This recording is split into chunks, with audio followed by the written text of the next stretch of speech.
No matter if points are gained or points are lost, there will be much to discuss. For analysis regarding tonight's Winnipeg Jets game, here are Dave Manouk, Ezra Ginsburg, and your host, Drew Mandel. The Illegal Curve post-game show, presented by Play Now, the official sports betting partner of the Winnipeg Jets, starts now. In a season of historic firsts for the Winnipeg Jets, we might as well add one more historic first, and that is the first ever Game 7 to be played in Winnipeg at the NHL level. That'll happen on Sunday, thanks to the St. Louis Blues holding court at home and the Winnipeg Jets with yet another epic collapse, this one by a 5-2 margin to the Blues of St. Louis. Good evening, Winnipeg. Good evening, Manitoba. For all those joining us live this evening on our YouTube channel and all of our social media platforms, we say good evening, universe, and welcome to the Illegal Curve post-game show. Dave Manouk's in the top corner, Ezra Ginsburg's in the bottom middle, and I'm your host, Drew Mandel. I don't know if many of you can see it, but I'm wearing a Vikings t-shirt that says optimistic since 1961. I don't know how many of you in the audience are feeling the same way now that we have Game 7 coming up on Sunday night. But it's down to a one-game winner-take-all, from a best-of-7 to a best-of-3 to a best-of-1 on Sunday. And all you can ask for is a chance. And the Winnipeg Jets have that chance, albeit with a lot of baggage on their back. Gentlemen, good to see you on this Friday night. The Jets' golden opportunity did not come to fruition. What's up, boys? Yeah, obviously a huge disappointing loss. And yeah, Drew, I hope that you maybe have a doctor in front of your name, because this might be another therapy session, including games 3 and 4 in St. Louis, where a lot of Jets fans had to watch our post-game show and just be together and feel better about themselves. But yeah, guys, that second period again, right? Like everything falls apart. It was looked like it was starting off with a huge goal by Morgan Barron. Obviously, Mason Appleton goes out offside. The review confirms it.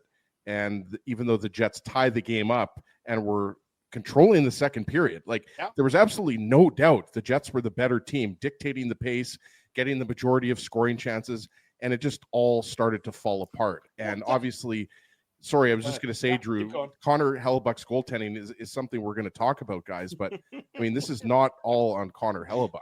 I mean, the defense in front of him was not good enough. Obviously, look, the Braden Shen goal, the third goal, I think, that's a goal that everybody's going to point to. That was a goal that Hellebuck should have stopped, Dave. But I'm not ready to say that this is completely Connor Hellebuck's fault. Look, he wasn't good. I'm not going to go easy on Hellebuck here. He wasn't good tonight, but the Jets also weren't good enough in front of him. They didn't deserve to win this game.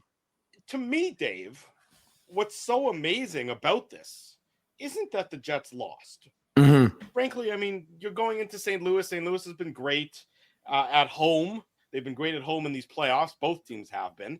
It's the fragility that you're seeing from the Jets, particularly on the road, that is astounding to me. To Ezzy's point, the Jets were the better of the two teams in the second period. Frankly, Nikolai Ehlers has 2 golden opportunities to give the Jets the lead. Doesn't score. Binnington makes 2 nice saves. The Blues turn the tables. They get their goal to take the 2-1 lead. We'll get into it all as we break it down here on the Betway, on the Play Now game recap. But 2-1, and then the Jets just absolutely fall apart. Just turn to crumble into dust. That, to me, is the part that is so unbelievable, that a 1-goal deficit can destroy a team as quickly as it destroyed the Jets in the second period. The old attention to detail, Drew, that was definitely lacking, and it's evident on the Mason Appleton offside for Morgan Barron. I mean, that could have been a killer. It didn't end up being, because Cole Perfetti would score, a few minutes later. But the fact of the matter is that their details, which is weird because they came out the right way. The Jets were the better of the two teams in the opening few minutes of this game. The crowd really wasn't particularly loud. Like there was almost a bit of a nervous energy in the St. Louis crowd, not in the second period, not when they started getting it rolling, but it was like the Jets, like I said, they had the good start. So you're like, okay. And then of course, St. Louis started to pour it on. Scoring on their first goal helps, but I still didn't think it was overwhelming at that point. And you're wondering, okay, remember, let's not forget, there's a little detail. The Jets are the best road team in the NHL this season. So you're like, are they going to be able to finally start to show what they're made of? And of course, big boost, Nikolai Ehlers, like ripping off the non-yellow non-contact jersey. I mean, Scott Arniel, I was at the airport yesterday with the media availability, and that's how he kind of left his thing, because they asked, Weber asked him if he was going to be if Ehlers was going to be on the road, and he's like, yeah, and see what color jersey he's in tomorrow. Kind of like dun dun dun. So you're like, okay, whatever, we'll pay attention to that. Games, but I mean, everybody thought it was gamesmanship more than a sign that Ehlers is going to be back in the lineup. Absolutely, I didn't think it was. I said, it even if he's in a non-regular jersey, I thought it's probably more than likely that he's just going to be, And then of course the guys who were down in St. Louis were reporting that Ehlers was taking line rushes with Adam Lowry and Cole Perfetti. So you're like, okay, you've lost Mark Scheifele, and that's a killer. There's no question about it. You cannot have your top center and act as if somehow it's going to be not impactful for a team. But, getting Ehlers is such a huge boost, especially given the fact that, you need him to kind of be able to do what he does. Now, of course, he hasn't played a lot of hockey. He hasn't played since, I believe, April 12th or something like that. So he's been out of the lineup. Saturday night in Chicago. Right. So he's been out of the lineup for a bit, but still you're hoping that he's going to, if you're a Jets fan, you're hoping that he's going to make a big difference, and again, he's not replacing Mark Scheifele, but he's bringing in, a difference to that top six. Mm-hmm. And so, yeah, I mean, again, like I said, it's a do or die for St. Louis. You knew they were going to come out hard. They've come out hard and they've played exceptionally well at home. So, I mean, it's not unexpected, but to me, it was just, the DeMello miscue behind the net. And I know they highlighted it as on the broadcast, but again, it's symbolic of how this Jets team was. They were slow. They were apathetic. And so, yeah, look, Connor Hellebuck, that third goal cannot go in. The second goal, I'm less, the first goal I don't blame him for. The second goal is just a defensive lapse on the team. We'll get into it when we do the Nino Niederreiter's right there in front of the net. So is Gabriel Velarde. Velarde's a little late getting there as well. Both of them were. Niederreiter and Gabriel Velarde are puck watching. Velarde at least is trying to get to the man, but Nino is doing absolutely nothing. And so you're sitting there going like, if you wanted the best seats in the house, you didn't even have to pay for them. You could have just gone and sat on the glass, but you've got the best seats in the house. You can have an impact. You don't. So, but that third goal, when the game is tight, and again, I didn't think the Jets were, when they were down 1-0, I thought, okay, they're down 1-0, but really this game is not out of reach in any stretch of the imagination. Even 2-1, boys, I'm like, okay, this team can do it. But then, especially the way they'd been playing. Sorry, that's what I mean. Interrupt you for a second. The way they've been playing, they give up that second goal, and it's disappointing.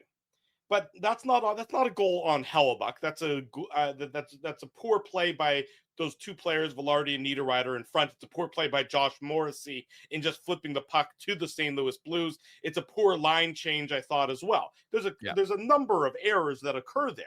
Okay, you've given up a second goal. Mm-hmm. Fine. I mean, you weren't going to win the game 2-1. It's unlikely that you were going to win the game 2-1.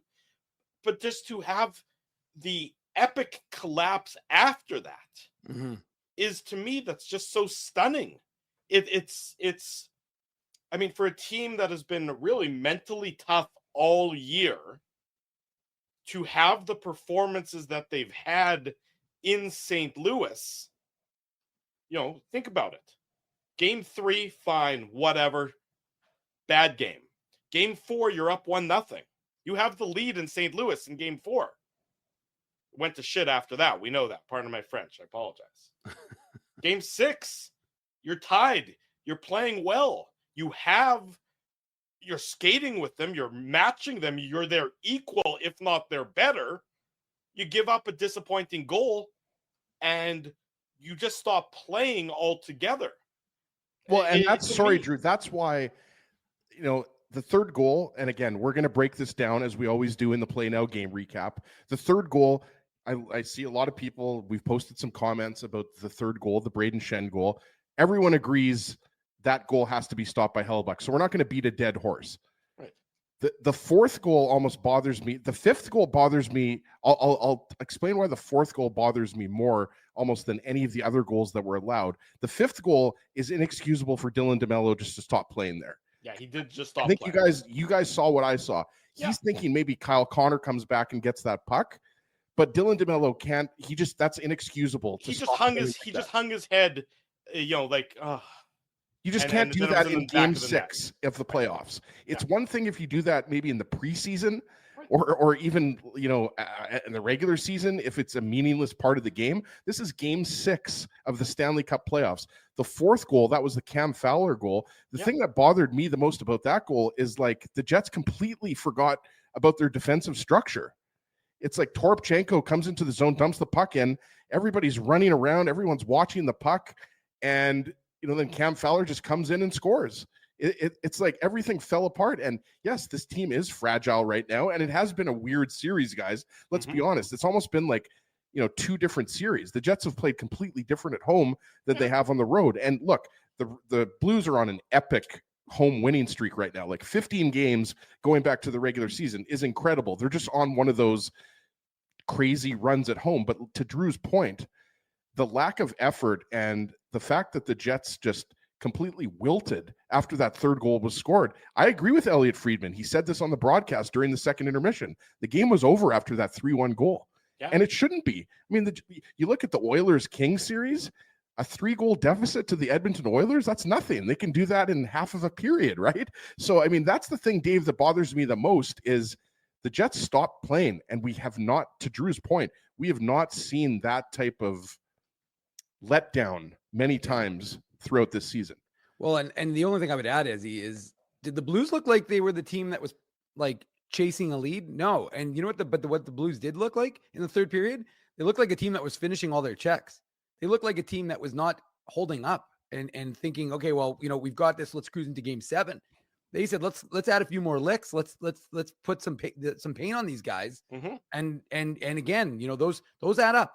Like this series is adding up. It's kind of reminiscent of the Jets Predators series where it was just you empty the tank and you have nothing left for the next round. Sure. Well, I'm not even talking about the next round, but I'm just right now I'm just thinking about this round specifically, and I'm just saying that it's that war of attrition that again, there are opportunities where I thought the Jets could finish checks and they didn't, and they held up in opportunities where the Blues just didn't.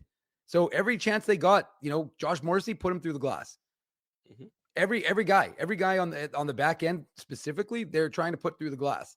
So it is again, there are so many soft plays that I mean, there's so many soft calls. Don't even get me. The officiating should be sponsored by Charmin. How soft as some of these calls were. Again, well, some of the calls were bad, Dave, but also like the penalties the Jets took at the end of the second period really bothered me. Right, like Nathan Walker's been a pest in this series. Like he's got 3 goals, he's been a pest. And by the way, I'm not sure how that spear was called a slash. Like, point is, what person thought that was anyways? That was a spear. So Nathan Walker was getting under the Jets' skin, but like Josh Morrissey grabbing him and. Like, and also Logan Logan Stanley taking your composure. Yeah, no, absolutely. I'm not talking saying. I mean, I'm not talking about those penalties, boys. I'm talking about more in the first period where they have more of an impact on the game. By the second period, the third period, and again, I don't give a shit if it's the Jets or the Blues. I don't like the calls, period. Right. I just think that the way the refs are calling it, they change the standard. They're like, oh, and it's so funny hearing people laud the referees. Yes, they call it by a standard. It's like, well, no. They modify their standard, and they modify their standard. Yeah, but game. Again, as I say, Dave, as I've said, I understand, Drew. Like I said, I know what you're going to say, and it's. Yeah, so I don't have a problem with it, to be perfectly honest. I think that should be the standard. No, but it's the standard, and they've been consistent, so I'm fine with it. I mean, the officiating has, fine, but Drew, no offense. Officiating is different in the playoffs than it is in the regular season. I'm not saying otherwise, but it's also this is hockey. It's not supposed to be the softest game. Like, I'm sorry, you got to let these guys play the game. And the way they're calling these penalties, look, you want to end the shenanigans behind the net and take an extra guy who starts things, fine. But I'm talking about like these marginal calls, and I'm looking at them like, what was like the Nino Niederreiter penalty for roughing? Yeah, that was that. And again, like I said, like I'm just saying that just put the whistles away, let the teams decide, And again, like I said, I don't think the power plays were particularly impactful. I mean, obviously Cole Perfetti scored on one, but and again, I'm not suggesting so did Niederreiter. Yeah, but I'm not, and I'm for the No, record, Drew, no one cares about that goal, so it Yeah, I doesn't know. really. But I want to be clear. I'm not suggesting in any way, shape, or form that the penalty somehow impacted this game. I just don't like the fact that they are having that sort of effect. But again, like I said, it doesn't really matter because the Jets' attention to the details we're not there enough to win this hockey game. No, we're going to break down all the goals. We're going to get real deep into it. And of course, tomorrow morning on the Illegal Curve Hockey Show, 9 a.m., we'll discuss, can the Jets, look, they did a good job in Game 5 putting the first two bad games behind them. Can they do it again for Game 7? And that's obviously a topic that we'll delve deeper into tomorrow as we discuss the series and everything else. But it's, again, if you're the St. Louis Blues, I just don't know how you're not brimming with confidence entering Game 7. You got nothing to lose if you're the Blues. You've lost 3 games in Winnipeg, so that doesn't hurt. That's right. That doesn't help them. But I mean, that doesn't hurt the Jets, is what I meant. Yeah. Well, sure. I mean, but all the pressure has got to be on the shoulders of the Winnipeg Jets. I mean, you're the President's Trophy winning Winnipeg Jets. You've won. I mean, you're the 1 versus the 8 seed if you did that 1-8 idea anymore, but they don't. I mean, to me, it's just, can the Jets find another, can the Jets even continue to dig deep and find something more to get them the series win like they did in Game 5? I mean, that to me is just the doubts have to be so massive for the Winnipeg Jets, that it's going to be a real difficult hill to climb for Game 7 on Sunday evening. That to me is it's the fragility of it all. It's the between the ears of it all for the Winnipeg Jets that leaves me questioning them the most. It's a fair comment, Drew. And I think part of that has to do with how they played tonight. Part of it has to do with, being outscored 12-3 in games 3 and 4. Part of it has to do with the fact that the Jets had an opportunity to close out the series, like you said, right? But it's the manner, I think, in which they lost tonight's game that makes you the most nervous. Like, I absolutely think the Jets can win Game 7. I'm not guaranteeing the Jets winning Game 7. I'm just saying I think it's ridiculous to say that the Jets don't have a chance to win Game 7. No, I'm not saying that. Just hold on, Drew. Let me finish. Okay. I'm not saying that you're saying that. I'm just saying that it's going to be a big game. I think it's going to be a tight game. I don't think it's going to be a blowout game. Do the Blues have some momentum and an advantage going into Game 7? I think you could make that argument based on what happened tonight. But yes, to your point about the psychological aspect of this series, yeah, it's been, I mean, you threw out that tweet. I think that's the year you had your bar mitzvah, 1960. Yes, thank you. Billick already made that joke. So here's the tweet, what you're talking about, that this is very similar to the 1960 World Series. I don't know where you pulled that from, Drew. Like, I read that tweet and I was like, did Drew just go on like a huge... No, did you go down the rabbit hole on the internet there? I actually knew this one off my fingertips. Right, because you were 13 back then. Yeah, well, I wasn't. But for whatever reason, the 1960 World Series is one of those random sporting events. Not that I was alive for it, just for the record. I'm not, in fact. Drew is only 1 year older than I am. I'm not 65 years old, despite what we talk about here on the show. Dave, it goes back to, hold on. Before we go back to you, Drew, here, I still say that my favorite moment in TSN 1290 history was when someone called in legitimately wanting to know if Drew was in his 80s, because Richie and I used to give him a hard time all the time. So anyways, continue though. So for whatever reason, I have this stat that I know about the 1960 World Series. Don't ask me why. 1960 World Series, the Pittsburgh Pirates defeated the New York Yankees 4-3. In the 4 games that the Pirates won, they won scores 6-4, 3-2, 5-2, and 10-9. Close games.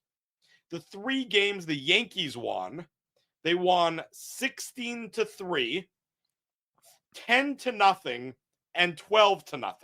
So you can see the parallels sort of between that World Series and this first round playoff series between the Jets and the Blues, and that when the Blues win, they just blow the Jets right out of the water. They just absolutely lambaste them. They destroy them. But when the Jets win, they're close games. And ultimately, it's all that matters is how many close games you win, not, by margin of victory. And so that's something that I guess Winnipeg Jets fans, if you want to use that, you can use that, as something to rely on. Again, I know that it's baseball versus hockey. Thank you, everybody. I'm just trying to make some parallels here as we talk about tonight's game, as we discuss the Jets collapsing yet again. That's all I'm saying. I'm trying to go deep into my historic reservoir of information and bring you some context and some things to be optimistic about regarding Game 7 between the Jets and the Blues. We say good evening to all of you. This is the Illegal Curve post-game show. It is presented by Play Now. Drew Mandel, Dave Manouk, Ezra Ginsburg with you. If you haven't already done so, smash the like button, subscribe to the channel, and turn your notifications on, because we're going to do this all again tomorrow morning at 9 a.m. with 2 hours of the Illegal Curve Hockey Show. Then on Sunday afternoon at 4 o'clock, we're going to do it live at City Place and on our YouTube channel with the Illegal Curve pregame show, getting you set for Game 7. And then after Game 7, whether it's celebratory or it's a therapy session, we're going to have the Illegal Curve post-game show. So plenty of Illegal Curve action coming your way when the rest of this weekend. Sorry, my unneeded diatribes, but keeping this show going for all these 15 years or so. The Dixon Cider comment I just had up, he was calling Drew a history teacher.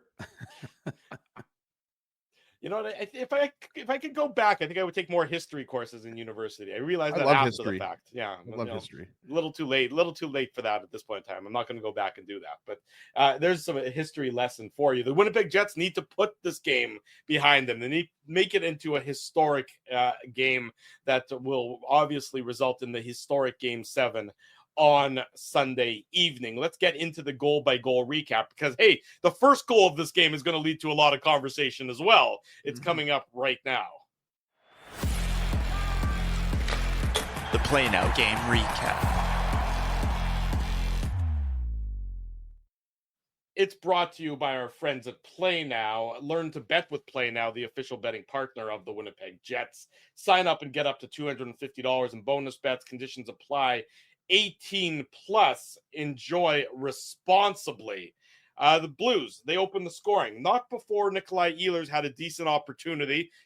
Jordan Binnington made a nice pad save, but Ehlers getting an opportunity is something we did not expect to even say to begin to start today's actions. The Blues do open the scoring, though. It's Phil Broberg, his first of the playoffs. It comes at the 6:05 mark of the first period.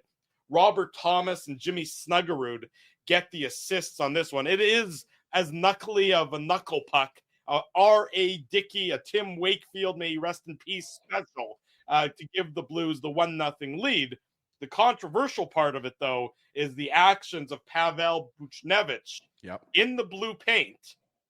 I think the Jets made an error in not challenging this one. They took a timeout to look at it even further, decided no challenge, goal on the board, 1-0 for St. Louis. Should have challenged or shouldn't have challenged, as the Ginsburg. Yeah, it's a real tough one. And you guys heard the panel, Kelly Rudy, Kevin Bieksa, all the guys talking about it. Derek Lalonde, former Lightning coach, he obviously talked about it as well. And they all referenced, I guess they texted some video coaches that they know during the break, right? So they did a full deep dive, and they all agreed that there was a case to challenge it. And I guess my personal opinion, Drew, is that first glance, like as it was happening real time, I thought absolutely that's getting called back. Like, and then obviously you watch the replay, and so as is so many times, right, Dave? You watch these replays, and it's like so many things happen that you didn't see originally in real time, right? So yes, as you're watching it, it looks like Pavel Buchnevich interferes with Hellebuck.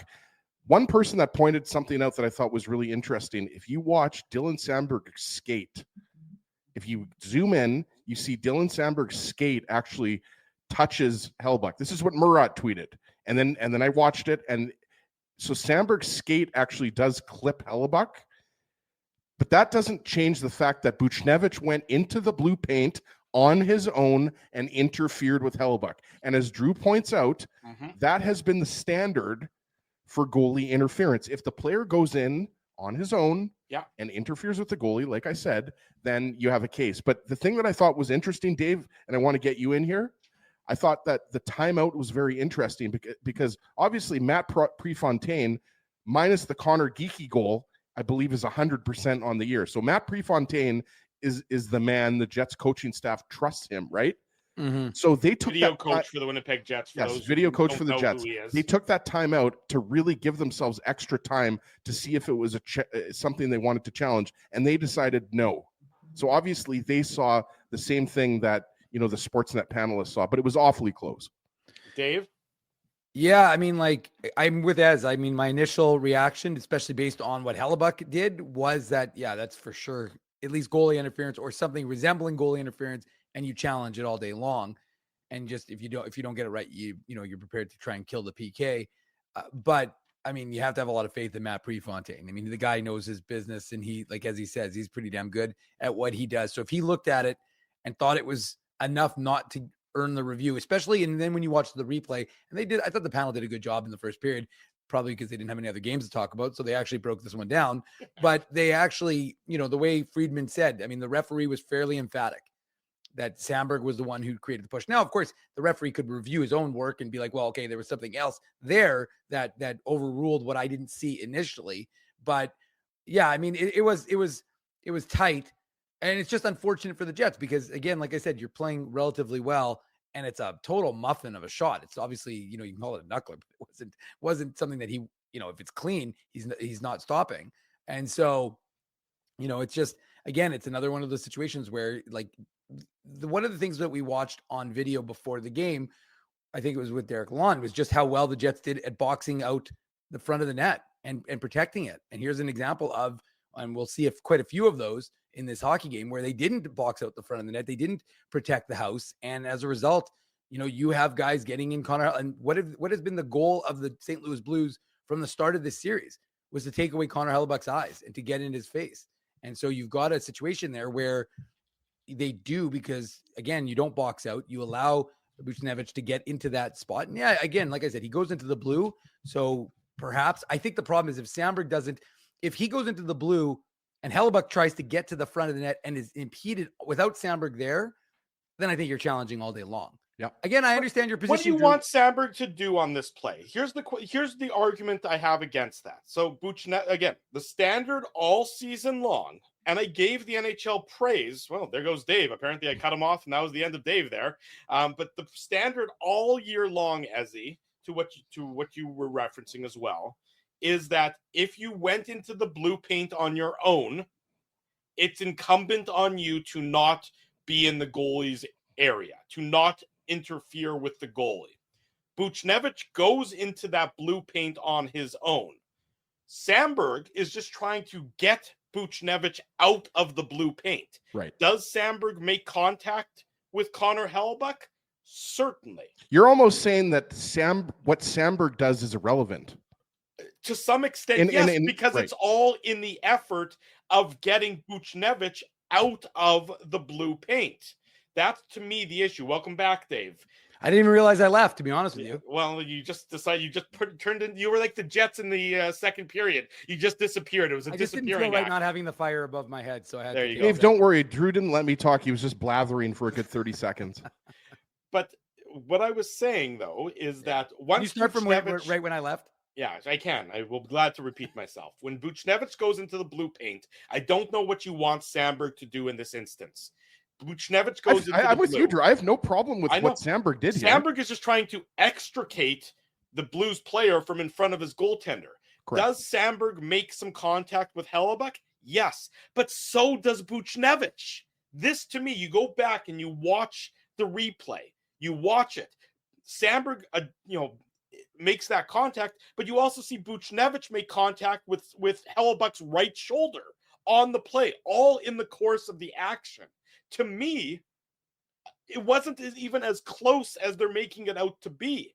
I thought, based on the standard that has been established all season long. And I don't give a damn, Elliott, and I like Elliott. I don't give a damn how emphatic the referee is when he makes his call. I want an official being emphatic when he makes his call. But then that's why we have video review, is that he can go back and he can look at it and he can say, okay, this is what we've been expected to call based on the rules.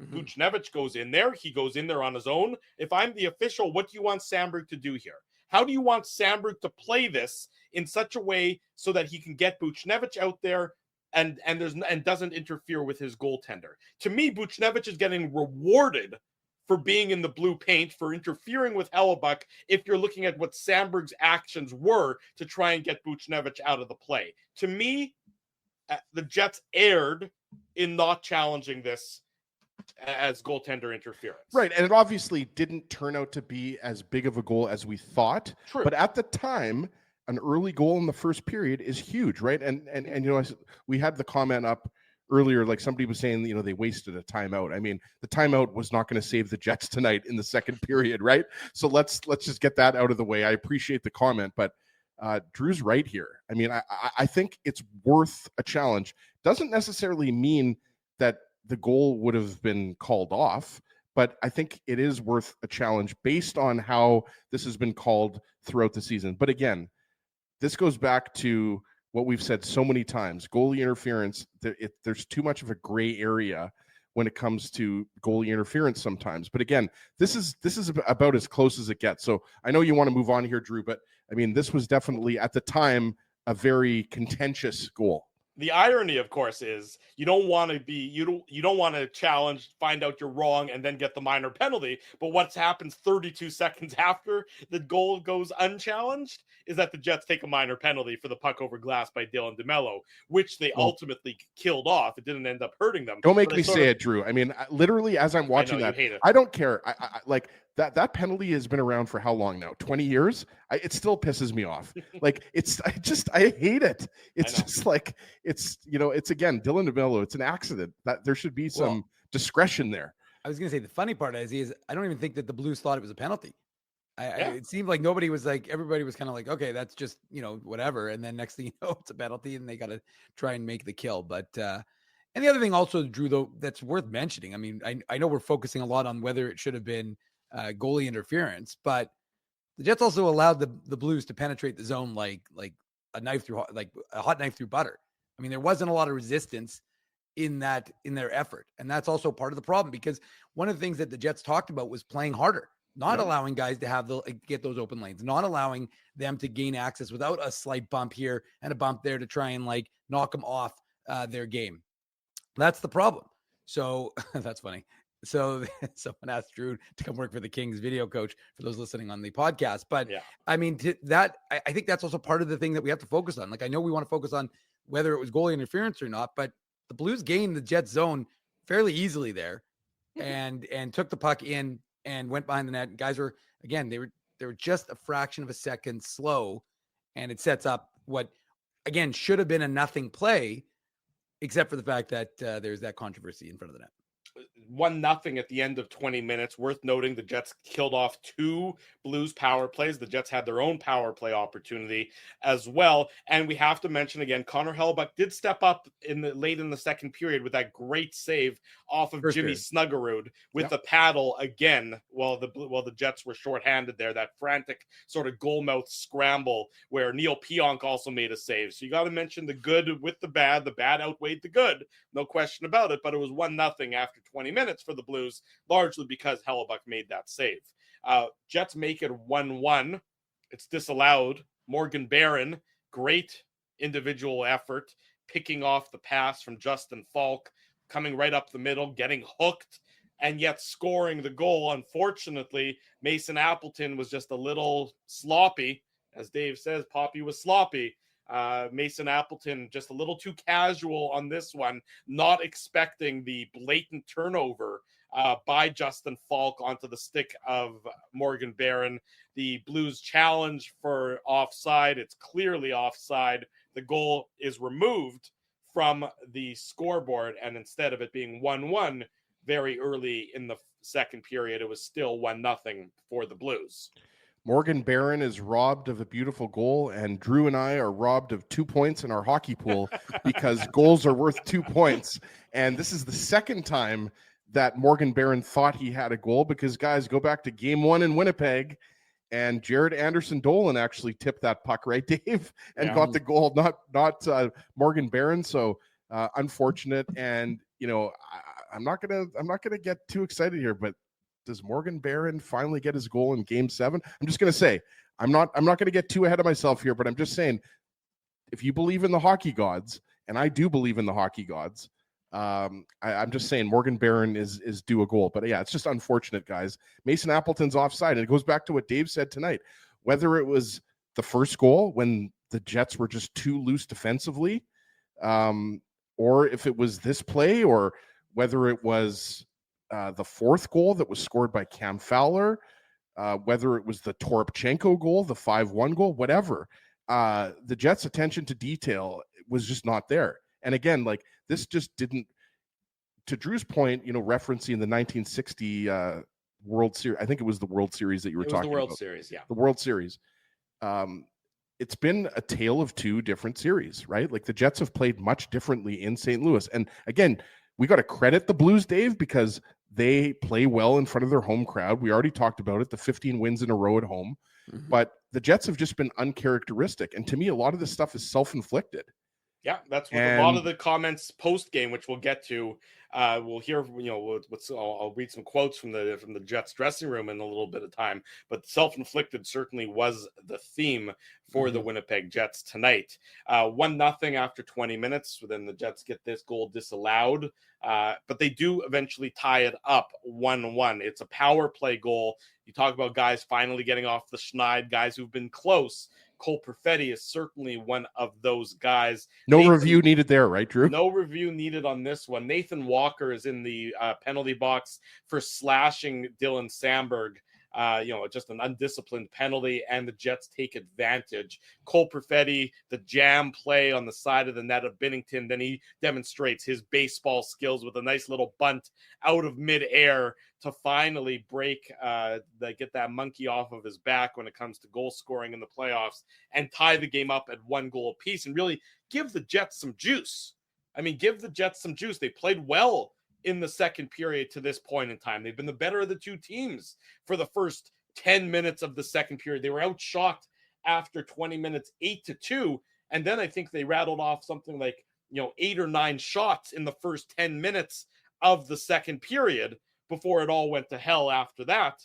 But the Jets get rewarded. They get on the board 1-1 at this point in time. Perfetti finally gets that goal. And then the Jets really keep it going a little bit with the Ehlers attempts shortly thereafter as well. Yeah, and, just sticking on Ehlers for a second, Drew, we talked about how everyone collectively was pretty shocked, right, Dave, that Ehlers, it's almost like Ehlers, it was like he shed the no contact jersey. It was like he came out with the NWO shirt, right? Like, that was kind of like what it was like. He's like, no, I'm coming back. I'm not just shedding the no contact jersey. So he surprised everybody. And he looked good tonight, guys, right? Like, obviously a lot of eyes were on him. I believe he got the first shot of the game, right? It was a rebound, if I'm not mistaken. The one that Binnington made the save early in the first minute and a half or so. Which, by the way, I don't know if you guys noticed this too. Velarde in his first game back got the first shot of the game, which, again, this has been a weird series. Like, just stepping back for a second, like, this has been a weird series. Like, it's been a highly contested series, but there's been a lot of, like, disallowed goals and, obviously a lot of, rough stuff between the two teams and the Scheifele injury and everything like that. But yeah, the Jets were good in the second period, led by Ehlers. Like, Ehlers was noticeable out there. It's amazing how having 27 back in the lineup just instantly makes your team that much faster, right? Like, he did not look slow. He did not look out of place. Looked like he hadn't missed a game at all. No, I would agree with you. Ehlers, I thought, was very good for the Winnipeg Jets tonight. He has his 2 chances, both in tight on Binnington with some speed. Before that, Josh Morrissey and Vlad Nemesnikov had a good give-and-go opportunity that the Jets just missed on. That was sort of the best rush that I can think of from Josh Morrissey in the course of this series so far, a guy who's really struggled. The Blues have been targeting him, and they've certainly been making him pay throughout the series. And the Jets come very close. And unfortunately, close but no cigar, And then it really just the collapse, the epic collapse that we've all been talking about for the entirety of this 40 minutes so far of the Illegal Curve post-game show. It starts with 11:34 gone in, pardon me, to play in the 11:34 gone at the 11:34 mark of the second period. It's just a bad play by Josh Morrissey. It's just a weak clearing attempt. He's got possession. Yes, the Jets are in need of a line change, no disputing that point, but you have to find a way to get it over the red line, get it over center, and then dump it in. Instead, he just turns it over. The Blues transition right up the ice very quickly. The Jets go for the bad line change. And as we talked about, nobody touches nobody touches Nathan Walker in front of the net. Philip Broberg with the aggressive rush, and he goes from behind the net out front. Niederreiter, Velarde, they're both late. They're both covering air rather than a stick. And the Blues get a 2-1 lead at the 11:34 mark. A little bit demoralizing for the Winnipeg Jets, given how they've played. But you think it's a 1-goal deficit. It's not the end of the world. Of course, David, quickly turned to be the end of the world for the Winnipeg Jets. Yeah, and again, Drew, to me, this is all about just not paying attention to what you're supposed to be doing. I mean, what does Nino Niederreiter think he's doing exactly? I mean, and the worst part about it, to be honest with you, is that Nino Niederreiter does the flyby. I mean, he comes cruising through. He's got Nathan Walker, and then it's almost like he's set up to score on Connor Hellebuyck because he's at the side of the net doing absolutely nothing. And even if there's a reversal there's nobody there. He knows because he came in from the point. So he knows what's going on. And yet, again, like Nino Niederreiter is a good player, generally speaking, but this is, I think, a really bad play. And you're right, not a great time for a line change. I mean, you don't like the fact that Kyle Connor decided to just go off the way they did because it wasn't deep enough. He could have stayed on to try and help out. But yeah, Nino Niederreiter comes cruising in and just leaves Walker right in front of the net. And, I know some folks said that Connor Hellebuyck was deep, but at the same time, this one, Dave, this one is not on Helly. I'm sorry, I don't care what anybody says. This is not Hellebuyck here. This is, like you just said, Dave. This is not knowing your job. It's Drew mentioned it, right? Morrissey, again, Josh Morrissey is the Jets' best defenseman, and oftentimes we are applauding his play because I think he's a top 10, arguably top 5 defenseman in the league.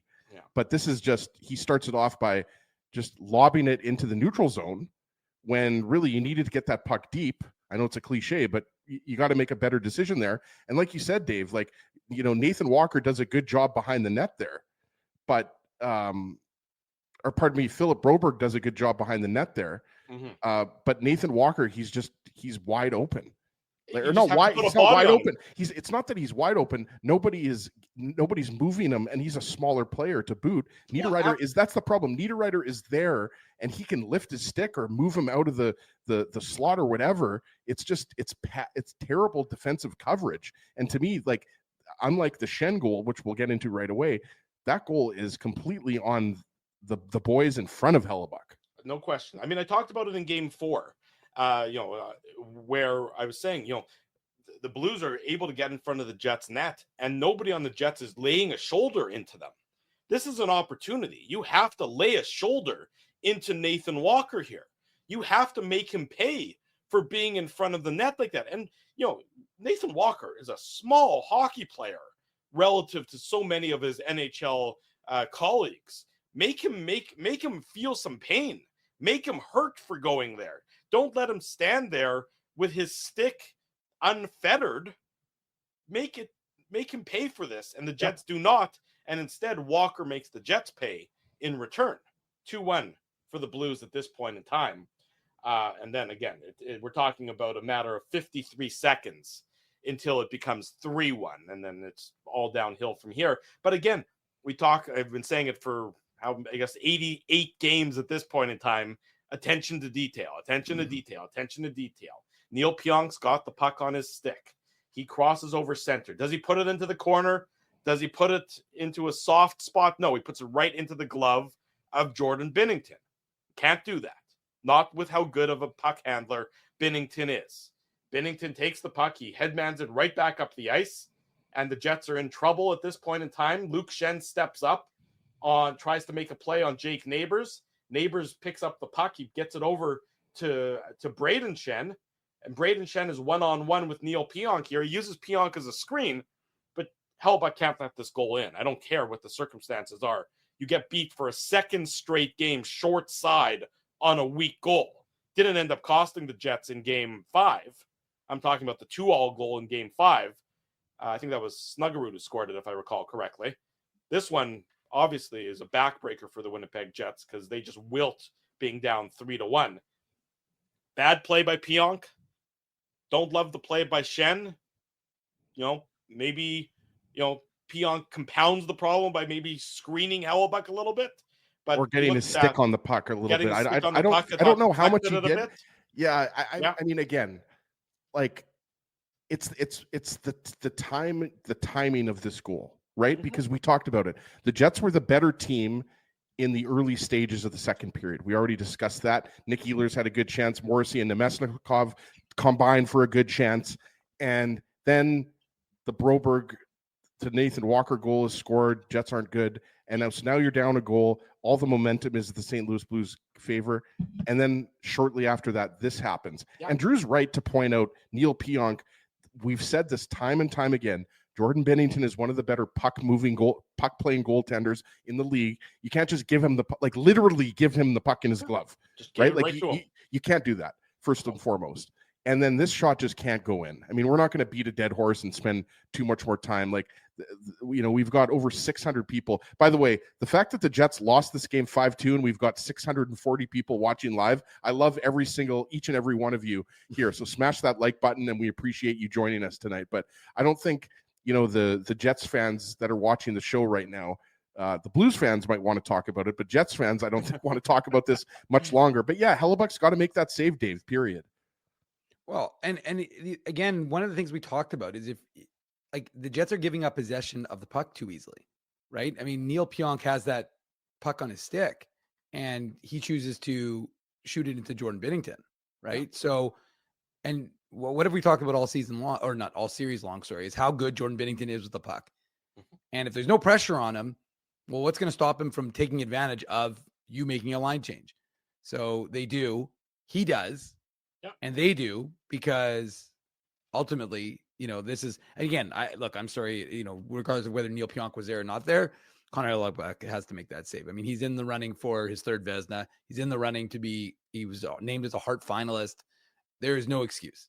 You have to make that save. He knows better than anyone because he studied goaltending. But the fact of the matter is, you have to, by the way, kudos to Jim Montgomery for his quip about being in the OR. He was late to the meeting because he was in the OR. That was funny stuff. I saw that comment. But the problem is he used it twice. Let me put on I agree. He used it in talking to the assembled media, and then he used it again later during his one-on-one with Scott Oak. Yeah, if there's one thing that Drew doesn't like is recycled material. I was going to say, I can attest to someone who tests my material out on Twitter and then uses it on the show. Yeah. I'm all for it. So I give him a big kudos for that one. I thought it was a funny quip, but at the end of the day, Connor Hellebuyck. The first time he said it was a good line. The second time, well, maybe that's. I'm with Drew on that one. Well, for the record, I'm with Drew on that one. I mean, use it once, but then. I mean, it loses its cachet. Once, mic drop, and then leave. To be clear, I was referencing not the Scott Oak interview. I was referencing when I saw Mike McIntyre of the Winnipeg Free Press put it out there. I thought that was funny. That's what I'm talking about. Time, yeah, yes, I do agree. I actually do agree with you, Drew. When he used it the second time, I kind of was like, kind of already used that one. But I will say, originally, I thought it was a very funny line by Jim Montgomery. But at the end of the day, this is a goal that can't go in. It's a backbreaker goal, and I agree with. I think it was Friedman who said it. I mean, that was the end of the game. I mean, again, Binnington was playing well. He was that's the other thing we have to mention, right? And I know we have, but he made a number of great stops in this hockey game where it could have changed the course of play. Captain Obvious. 2 Ehlers saves. But yeah, of course. But even more so than that, he made one on Perfetti, made a number of nice saves in this hockey game. So the Jets had chances, but they couldn't bury them. And then again, like I said, you go down, you give up. And again, it's not even if you would have given up that goal 10 minutes later, which would be weird because that would have been during the second intermission. But if you would have given up that goal late in the period or early in the third, right, fine. But to give it up, 54 seconds after you just given up the 2-1 goal, right, That's the killer. To pull a Bayak is not to go bang bang is not a good one here for the Winnipeg Jets. They go bang bang bang. The Blues do, And then they do a fourth bang for the record. yeah, they do a fourth bang after that. A minute That and bang. 13 seconds later, Cam Fowler, his second assist by Parayko and Toropchenko. I want to point out though, of course, before the Fowler goal, the Blues almost scored even earlier than this one. When there goes Dave again. When Radek Faksa gets a good scoring chance. It's a wraparound opportunity, and Hellebuck actually makes the save here. But what happens is the Blues just keep coming. They keep coming. They keep coming. They keep coming. It is Cam Fowler, his second of the playoffs, assist to Parayko and Toropchenko, like I said. And again, the Jets, I don't like how Connor Hellebuck really plays this one, sort of paddling the puck behind the net rather than trying to freeze it. Parayko brings it out to Fowler. There's 5 guys in front of Connor Hellebuck as he's trying to fight through the screens on this one. I can understand why this goal goes in, Ezzy, Sure. but I don't like how Hellebuck sort of played it too casually before the goal goes in. Yeah, no, I think I'm with you on that one, Drew. And I don't like the way Hellebuck played this. I don't like the way anybody on the Jets that was on the ice played this. No question. I just thought, again, like you just said, the Jets have 5 guys. They have 5 guys around the goal line, like completely forgetting basically anything they've been taught at any level of hockey, and they're just scrambly. Like they're just out of position. Morgan Barron's too low, and Cam Fowler just has way too much time to take the puck and move in and risk the shot in. Cam Fowler, by the way, has just been phenomenal in this series. The Jets just can't seem to slow him down. It's incredible. The story, because if they hand out the Conn Smythe after 6 playoff games, he might be the Conn honestly, Smythe what's winner. he up to? 10 points, 11 points? 10 points now. He's got at least 10, right? Yeah. So obviously, whoever took him in our playoff pool is probably doing nobody pretty well. did, Ezzy, to be honest. Yeah, I don't remember if anybody took him, but somebody probably took him. Some St. Louis Blues fans took them in their hockey pool. But yeah, I mean, this is just poor defensive coverage. I thought just the Jets were too scrambly. Yeah. Didn't like the way Hellebuck played this. And again, guys, if the game wasn't over at 3-1 after Braden Shen's goal, the game was definitely over after Cam Fowler's goal, because the way Binnington was playing and the way the Jets were playing, they weren't scoring another 3 goals to tie this game up, even if we've seen other teams in the playoffs do this. So, this goal almost bothered me the most out of the 5 goals. Obviously, we'll get into the 5th goal. I don't know how much time we're going to spend on it, but well, I mean, we talked about it already. Sorry for interrupting. Right. We talked about a little bit how DeMello and Shen just stopped playing on this one. DeMello. I mean, I get it. Dylan DeMello is a good pro. This is going to bother him, on a professional level, on a personal level, because you don't see him do this very often. Usually, Dylan DeMello is pretty consistent with the effort that he puts forth. And this one, when the puck just bounces over his stick, he just gives up on the play. And I mean, it's not a word, it's not a phrase I often like to use, because if you accuse players of quitting on plays, you're asking for trouble. That's a hard word to say. But on this one, you can just see how demoralized the team is, how demoralized he is as the puck jumps over his stick. There's no burst, there's no effort to go and retrieve it, except for by Radek Faksa, who hits Toropchenko in the middle of the slot, and he fires it past Connor Hellebuck to make it 5-1 with 3 minutes and 3 seconds to go in the second period. And it's gone from bad to worse to terrible to horrible for the Winnipeg Jets in a very short period of time, being down 5-1 after 40 minutes. Yeah, and again, I don't know how we can mention that Nino Niederreiter scored, to make it 5-2, but let's be honest, guys, as Dave tweeted out, the game was over after 2 periods. And if there's one bright spot tonight, though, the Jets went 2 for 6 on the power play, and the Blues went 0 for 6 on the power play, right, Dave? So yeah. There's something that we can take from this game that was positive. I mean, I'll also throw in, and Drew mentioned this earlier, that's a big goal for Cole Perfetti, who obviously, we already talked about that. He was robbed of a power play goal earlier in this series. So, nice for Perfetti. But, I mean, that is something that the power play, and they almost obviously scored in the third period when it was a 6-on-4. I mean, there was a lot of penalties in that third period. But at some point in time, I think Mike McIntyre tweeted that the Blues players or the Jets players were sitting on the floor of the penalty box because they ran out of bench space. That's funny. Yeah, I mean, it was, and I mean, you expect that, right? When the score is 5-1, guys, you expect, the rough stuff to continue, right? But the only thing you can do after a loss like that, guys, is reset, right, Dave? Like Game 7, you almost have to look at it like, this is just a one-game series, right? You have to almost forget everything that has happened earlier, especially in this game.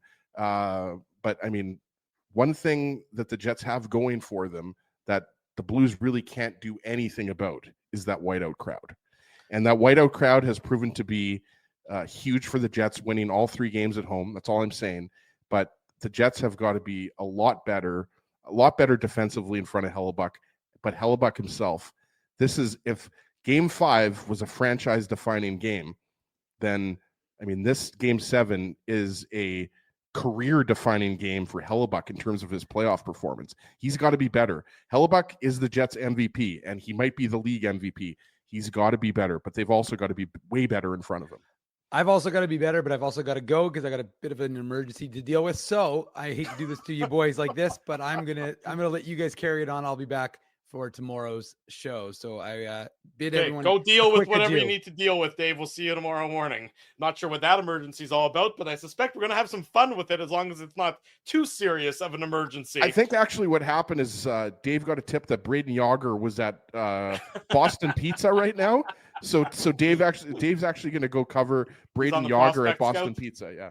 That's hopefully whatever it is not a big deal, but we look forward to welcoming Dave back tomorrow morning on the Illegal Curve Hockey Show at 9 a.m. We'll go to break, and when we come back, we'll discuss more about the Jets and the St. Louis Blues, and we'll look ahead to Game 7 and talk about tomorrow's Illegal Curve Hockey Show. Much more to come, including our Seagram shot of the game, because I forgot to press the button. So I'll do that after the break. So don't go anywhere. Drew Mandel, Ezra Ginsburg with you. It's 11 o'clock on a Friday night. We roll on with the Illegal Curve post-game show. We want to thank you for not betting with Play Now and choosing our illegal gambling site instead. Because we couldn't afford things like this without your money. So much of your money. Now you might have questions like, Do our profits benefit your community? No. Or bet with Play Now, Manitoba's local legal and secure gambling site. Dining, entertainment, parking, and convenience, all in one spot. City Place is located in the heart of downtown Winnipeg, attached to the Canada Life Centre. Whether you're working, living, or out for a night in the downtown, make City Place your go-to destination before or after the fun finds you. Lunchtime, game time, anytime, visit City Place at 333 St. Mary Avenue, next to Canada Life Centre. Holt Dental, the new official dentist of Illegal Curve, has a philosophy rooted in 2 unyielding principles: genuinely caring about patients and providing outstanding service. Being a patient of Holt Dental means more than just checkups and treatments. It's taking the time to listen and talk to each patient so they can achieve the best long-term health, functionality, and aesthetics for their teeth, mouth, and gums. Conveniently located at Grant Park Festival on Taylor Avenue, Holt Dental is dentistry of the highest quality in a comfortable and relaxed environment. For more information, visit holtdental.ca. Oh, and there's plenty of free parking at the front door, too. Celebrating its 40th year as Winnipeg's home for stand-up comedy, Rumors Restaurant and Comedy Club has recently been named Canada's top comedy club and a top 5 comedy club in North America. From birthday parties to date nights to fundraisers and everything in between, Rumors is your destination for the best and most affordable live entertainment Winnipeg has to offer. For more information on upcoming shows, Rumors' incredible promotions, and to purchase tickets, visit rumorscomedyclub.com. At Boston Pizza, a fast lunch doesn't have to mean fast food. Now you can get a $15 lunch served in just 20 minutes, including your choice of a main, side, and drink. That's right, lunch for $15 at your local Boston Pizza. Welcome back to the Illegal Curve post-game show. Drew Mandel, Ezra Ginsburg with you. Illegal Curve is a proud sponsor, a proud media sponsor of the 2025 Rady JCC Sports Dinner. As you can see there on the screen, that's coming up on Tuesday, June the 10th. If you're a Vikings fan like yours truly, you're going to be excited to spend the night with Chris Carter and John Randall, legendary Minnesota Vikings players, 2 Pro Football Hall of Famers. They're going to be in Winnipeg Tuesday, June the 10th. The Rady JCC Sports Dinner is always a great night. We're going to be there. We want you to be there as well. Go get your tickets now, radyjcc.com. Look at that handsome man in the right corner. Shout out to our friend Jared Ackman, looking very, very handsome. Absolutely. The handsomeness will be on display. We're going to be there. So, of course, everyone's handsomeness is going to pale be a lot of handsome. Ours. But, yes, it is going to be a lot of handsome in one room coming up that night on Tuesday, June the 10th. Questions will be if the Jets are still playing at that point in time or not. Question will be if the Jets are playing on Monday or not. Or I guess we know they won't be playing on Monday regardless. But if their season will be over on Monday, that is still yet to be determined. That'll be determined on Sunday, 6 p.m. puck drop. Pretty close to 6 p.m. Might be a couple minutes after that, but close enough. 6 p.m. puck drop for Game 7 between the Jets and the Blues. We will be at City Place starting at 4 o'clock. The Illegal Curve pregame show. Drew Mandel, Dave Minuk, Ezra Ginsburg, producer Tim, cast of thousands, guests, friends, family, everybody will be at City Place 4 p.m. on Sunday for the Illegal Curve pregame show. And then after the game, it's either going to be the last one of the season or it's going to be the last one of the series. It's going to be the Illegal Curve post-game show right around, let's say, 9 o'clock. Give or take a couple minutes for that. And then, of course, tomorrow morning at 9 a.m. is the Illegal Curve hockey show. Jeff Hamilton of the Winnipeg Free Press is going to join us. Jesse Granger of The Athletic is going to join us as well. Jesse covers the Vegas Golden Knights, but he spent a lot of time this year on goaltending, on Connor Hellebuyck in particular.